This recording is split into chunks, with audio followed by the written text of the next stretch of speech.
Un jeune homme à terre, violemment arrêté par 4 policiers. C'était à Aulnay-sous-Bois le 2 février dernier. Ces faits ont provoqué l'émoi dans toute la France. S'agit-il d'une bavure policière? Théo a été grièvement blessé. Depuis sa chambre d'hôpital, il a accepté de raconter son histoire à visage découvert. Moi je demande aux policiers, pourquoi vous faites ça? Toujours en restant dans le vouvoiement. Ils ne répondent pas à ma question, ils m'insultent de tous les noms, ils me mettent des coups.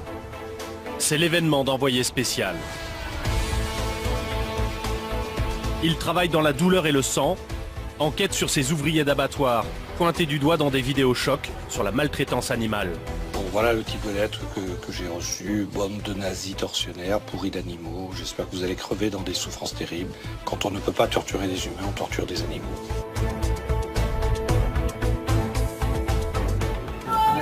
Tue-le, vas-y, rentre. Formés pour viser et tirer juste. Aux États-Unis, les professeurs ont le droit de porter une arme pour protéger leurs élèves. Mais je ferai tout ce qui est en mon pouvoir pour éviter qu'on leur fasse du mal. Enfin, vous découvrirez le portrait d'un patron atypique, Arnaud Lagardère, de l'héritage d'un empire familial à son mariage avec Jade, une jeune mannequin. Ce soir, tout commence à Aulnay-sous-Bois. Il y a 2 semaines, ici, un contrôle d'identité a mal tourné. Bonsoir, le container d'envoyé spécial est à Aulnay-sous-Bois ce soir, au cœur de la cité des 3000, à quelques dizaines de mètres seulement de l'endroit où Théo, 22 ans, a été interpellé dans des conditions particulièrement violentes. Depuis, les 4 policiers de la brigade spécialisée de terrain, la BSC, qui ont procédé à cette arrestation, ont été mis en examen, dont 1 pour viol, et tous ont été suspendus. Ces faits ont provoqué une émotion considérable, ici bien sûr, en Seine-Saint-Denis, mais aussi dans toute la France. Il y a eu des manifestations, même des émeutes. Un rassemblement de soutien samedi dernier a dégénéré à cause des casseurs. Le jeune homme et sa famille ne cessent d'appeler au calme. Ils réclament la justice, mais ne veulent pas que l'affaire soit instrumentalisée par qui que ce soit. De sa chambre d'hôpital, Théo a décidé de témoigner longuement et à visage découvert pour Envoyé spécial. Il revient sur les faits, mais parle aussi de sa vie qui a basculé en quelques minutes. Affaire Théo, que fait la police? C'est l'événement d'Envoyé spécial et c'est signé Laura Aguirre de Carcer, Geoffrey Livolzi, Pierre Beretta et Mathieu Préau. Il nous a donné rendez-vous un dimanche matin pluvieux. 2 semaines que son visage, son histoire, font la une de l'actualité.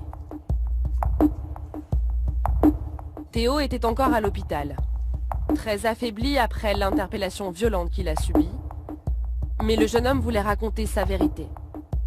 Quand je repense encore à cette histoire, pourquoi moi?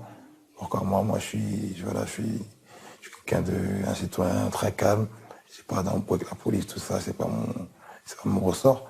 Depuis que ça arrivait, c'était les je dors pas la nuit. Lorsque dans 2 minutes, je me reviens en sursaut parce que je repense à ce qui s'est passé. Voilà, dans ce cas, chaque fois que j'ai une douleur, je me revois l'image en tête. Théodore Louaka.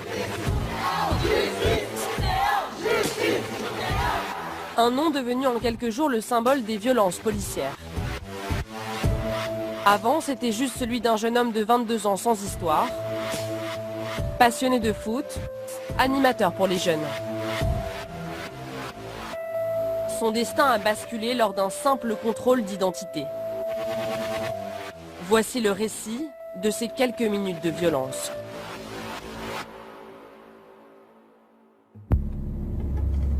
À Aulnay-sous-Bois, on l'appelle les 3000. Un surnom que cette cité doit à son grand nombre de logements. L'affaire Théo commence sur cette dalle, le repère des jeunes du quartier. Nous sommes le jeudi 2 février, il est 16h45. Yanis, 22 ans, est l'un des rares témoins des faits. Ce jour-là, il discutait avec quelques amis quand Théo les a rejoints. Sous couvert d'anonymat, il raconte pour la toute première fois cet après-midi banal qui a dégénéré. Nous, on était ici. Ok. On était ici, on était rassemblés, on n'était pas beaucoup, on était quoi, 5-6. On était rassemblés ici et voilà, Théo il est venu, il nous a dit bonjour.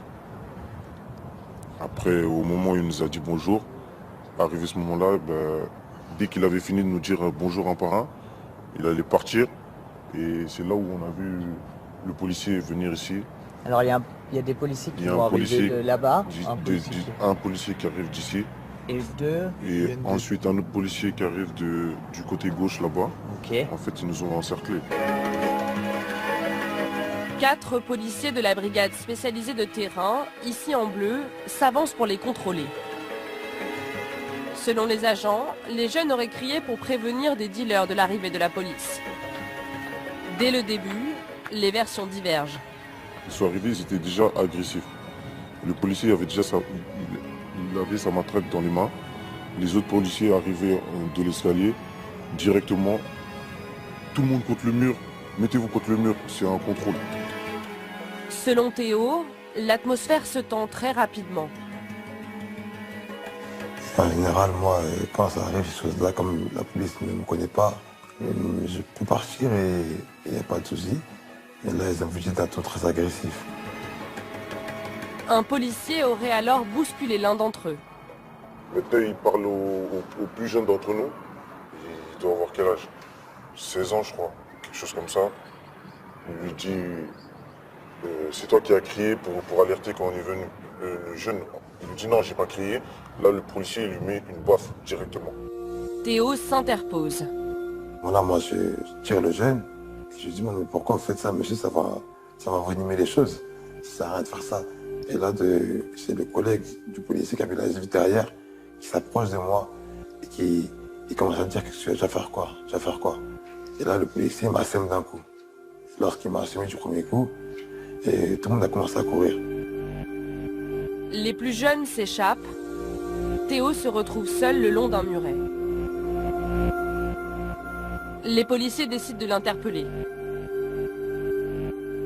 Selon Maître Rouillet, l'avocat de l'un des agents, le jeune homme s'est montré brutal dès le début du contrôle. Théo est d'ailleurs lui aussi poursuivi pour violence. Théo va d'abord se confronter à un des policiers qui va l'éloigner avec les mains et il va se saisir des mains du policier avant que celui-ci ne le repousse. Premier acte hostile à l'égard des policiers. Et dans un deuxième temps, immédiatement après, il va porter un direct du droit à l'un des policiers. Et c'est cet acte de violence à l'égard des policiers qui va justifier son interpellation dans l'instant.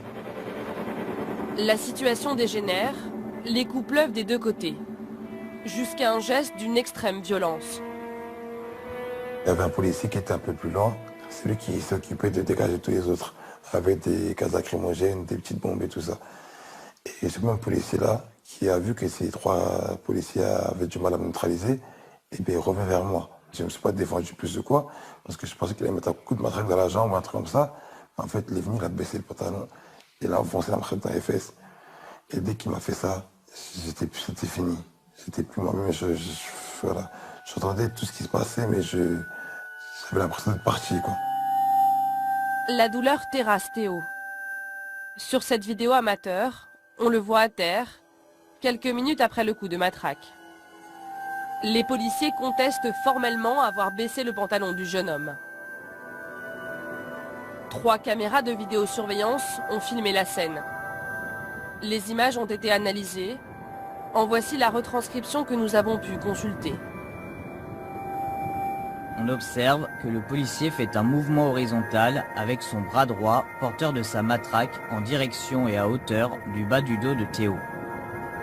On observe au niveau du caleçon de Théo un mouvement de tissu, puis apparaît une marque sombre vraisemblablement de forme arrondie au niveau du bas des fesses, qui peut correspondre à une matraque au niveau de la fesse gauche de Théo. Théo dit avoir été violé. Et selon lui, le policier a bien intentionnellement introduit sa matraque dans son anus. Nous avons cherché à connaître la version de l'agent mis en cause. Nous l'avons rencontré, mais il n'a pas souhaité témoigner. Nous enregistrons l'un de ses appels à son insu. Il parle d'un geste accidentel. Mon intention, ça a toujours été de le faire fléchir pour ensuite l'amener au sol et puis l'interpeller. Et puis c'est simplement un geste accidentel. J'ai jamais eu l'intention de faire ça et j'en ai pas eu conscience. Jusqu'à notre arrivée au commissariat, on a constaté qu'il présentait une blessure au niveau des fesses. Enfin, je vise les jambes, je vise les membres inférieurs. Mon objectif, comme je vous dis, c'est de le faire fléchir et pour mieux ensuite l'amener au sol. Voilà, c'est juste ça.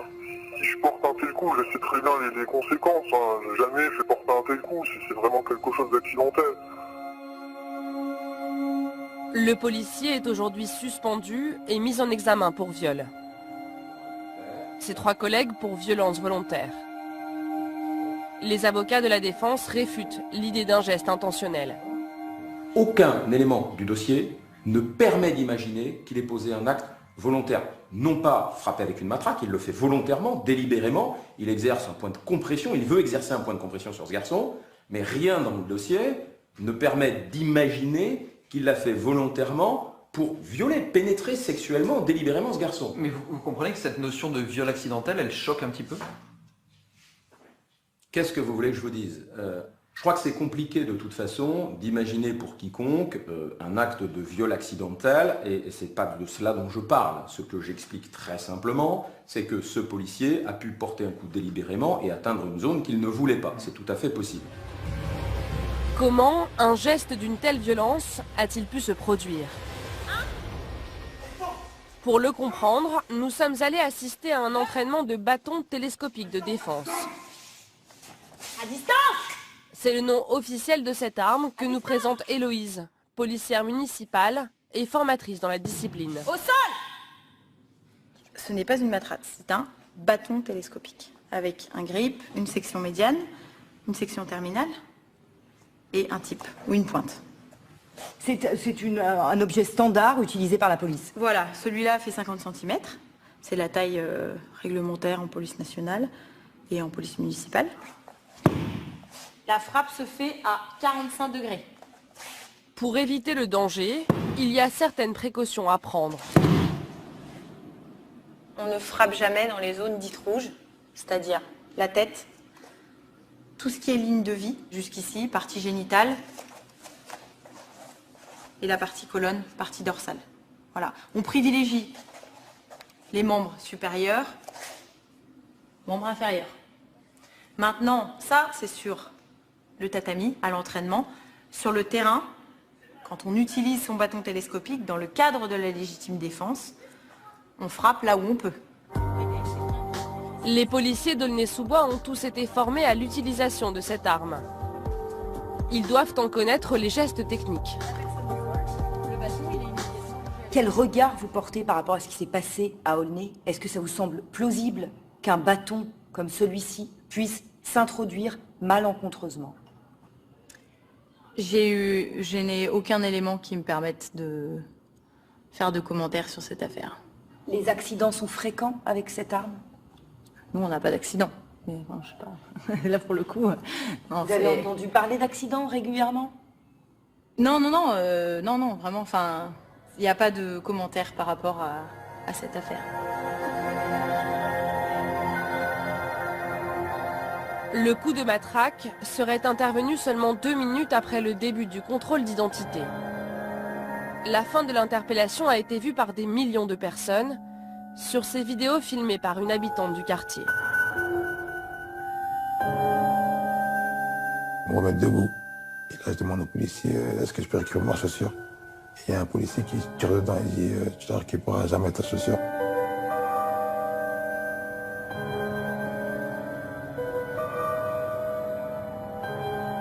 Et là, il me ramène dans la voiture. Le jeune homme est embarqué dans la voiture de police.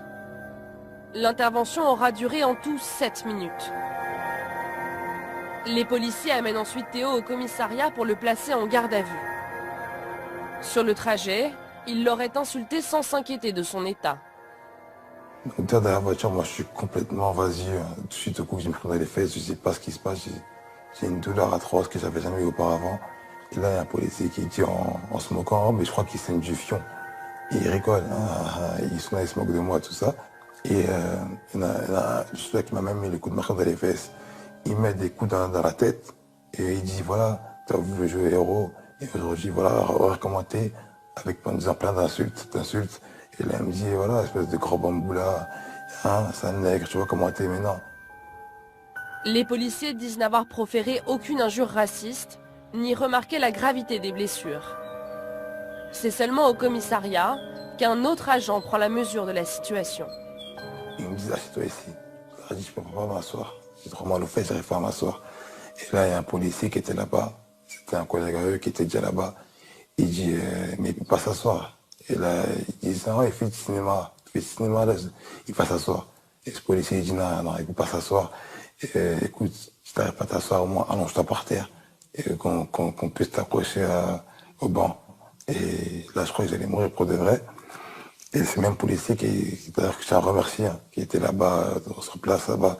Il disait écoute, ça va aller, on va appeler SAMU, on va tout faire pour que tu sois hospitalisé, tout ça. Il est emmené d'urgence à l'hôpital. Rapidement, le bruit court dans la cité. Théo a été arrêté. L'un des jeunes témoins se charge de prévenir ses proches. Le jeune homme habite toujours l'appartement familial dans lequel il a grandi. Avec sa mère Marie-Louise, son père Prosper et ses 7 frères et sœurs.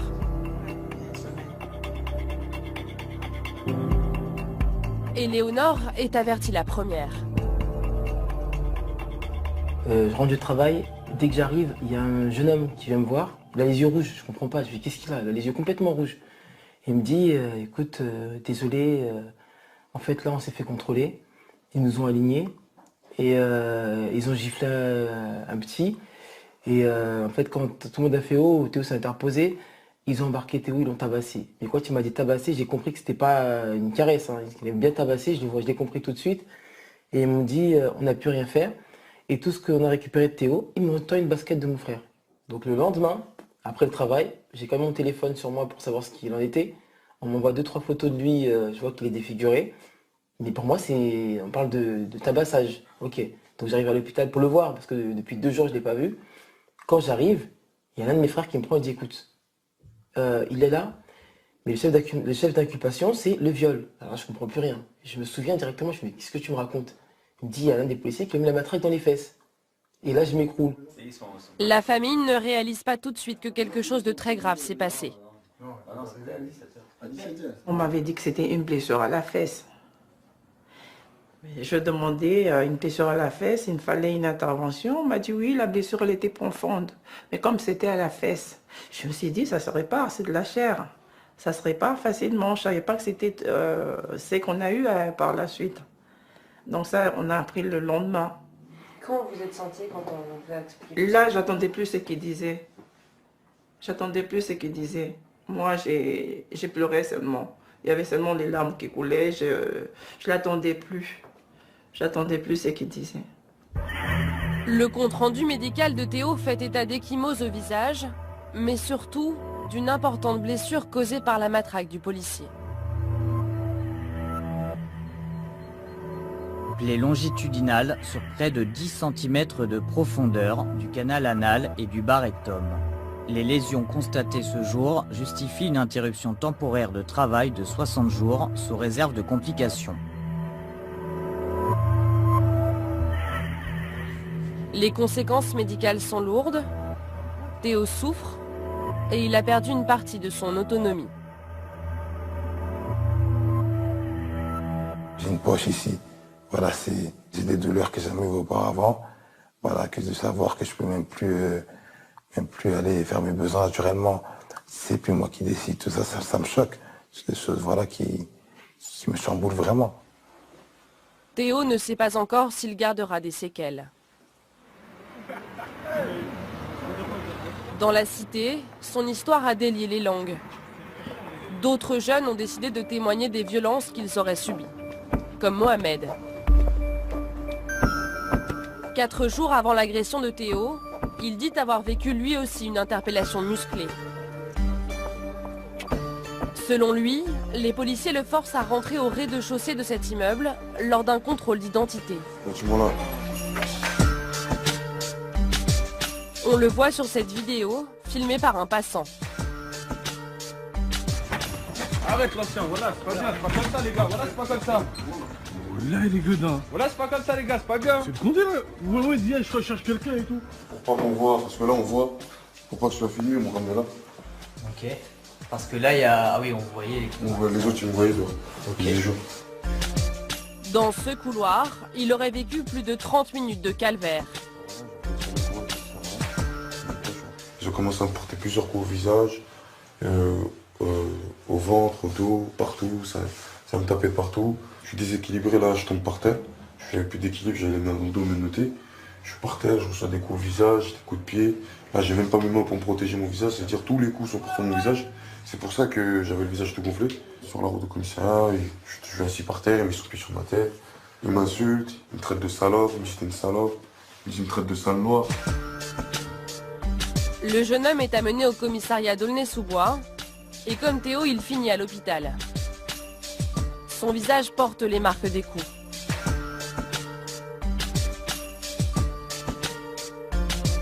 Le certificat médical fait état de nombreuses ecchymoses, partout sur le corps de Mohamed.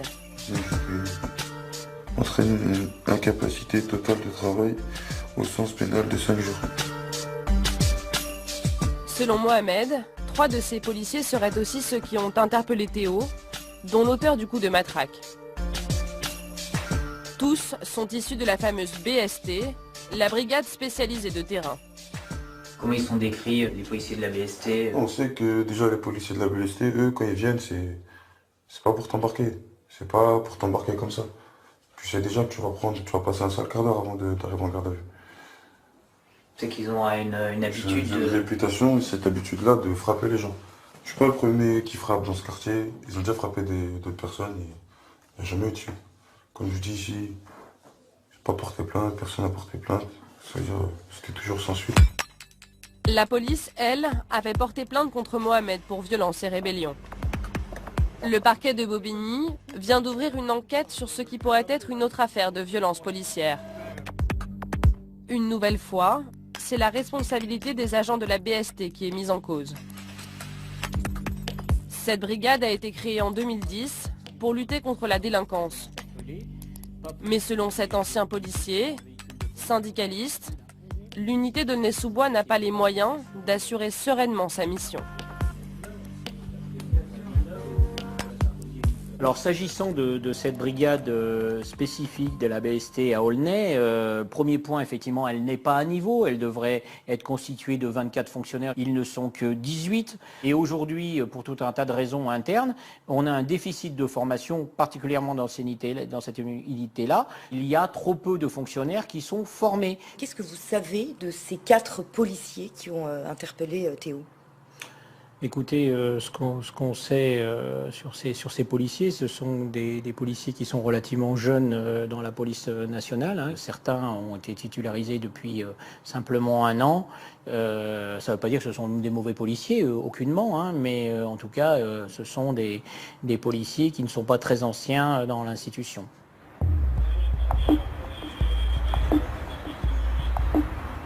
Ces 4 policiers ont cristallisé la défiance des habitants des quartiers envers la police.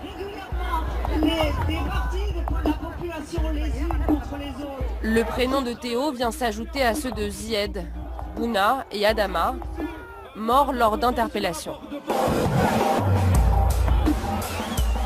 Les mouvements de protestation se multiplient comme celui-ci samedi dernier à Bobigny.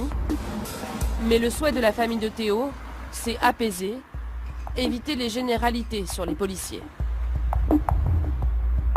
La protection du peuple, c'est la police. Mais si dans la police, il y a ces gens-là, ces individus comme ça dedans, mais la police n'est pas la police. Quand la police arrive, il faut que les gens se sentent en sécurité. Il ne faut pas, quand on voit la police, les gens commencent à trembler. Alors c'est plus la police. Nous, on habite le mauvais côté. On est des banlieusards. C'est la banlieue avec l'étiquette collée dessus. Ah. Mon fils peut ne pas être un voyou, mais il habite Aulnay-sous-Bois. Et c'est quoi Aulnay-sous-Bois? C'est de la racaille. Et nous, on est de quoi? On est de rien du tout. Et ça, moi, je ne supporte pas. Pour Johan, le beau-frère, C'est tout le travail des éducateurs dans les quartiers qui est remis en cause. Celui de Théo notamment.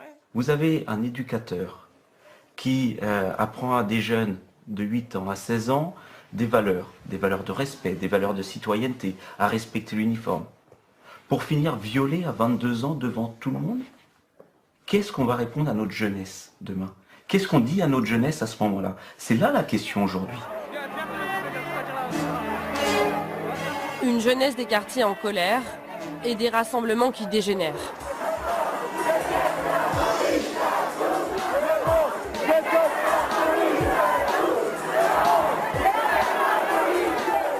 À Bobigny, quelques voitures brûlées et une trentaine d'interpellations.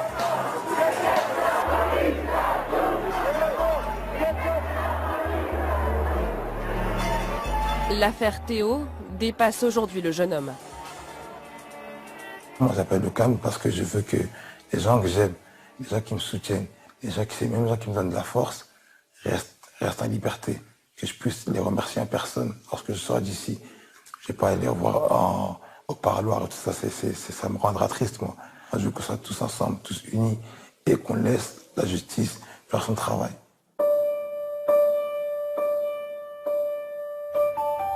Théo est sorti aujourd'hui de l'hôpital.